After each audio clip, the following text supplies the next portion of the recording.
Juda ko'pchilik klientlarimiz skuterlari kam yurayotganidan norozi bo'lyapti. Buni asosiy sababi akkumulyatorda bo'ladi. Hozir sizlar bilan akkumulyatorni tekshirib ko'ramiz. Xo'p, skuterimizni ost pol qismida 4 ta boltni bo'shatganimizdan keyin bu krishkasi chiqadi va akkumulyatorlarimiz ko'rinadi. Hozir sizlarga tushuntirish oson bo'lishi uchun akkumulyatorlarni yechib qo'yganman kabellardan, kabellarga ulangan bo'ladi. Tekshirish uchun qaycha yoki oddiy sim ham bo'laveradi. Plyus bilan minusga yetsa bo'ldi. Mana shunday plyus va minusga tegsak, mana bu akkumulyatorimizda zaryad bor. Xo'p, ikkinchisini tekshiramiz. Bu ham yaxshi holatda turibdi. Uchinchisi pasayib qolgancha, to'rtinchisini tekshiradigan bo'lsak, to'rtinchisi bir yo'la o'lib o'tdi.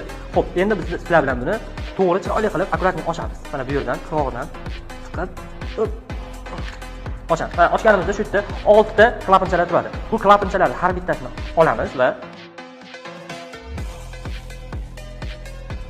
akkumulyator ichidan shunaqangi gelli suvga olasiz, maxsus akkumulyator uchun ishlab chiqarilgan. Buni shpritsga olib har bitta teshiklarga bitta, ikkitadan to'lguncha quyamiz. Akkumulyatorlarga suvni quyib bo'lganimizdan keyin kartoshoklarni chiroyli qilib yopib qo'yamiz. Hammasi yopilishi kerak. Mana shunga e'tiborli bo'lasizlar.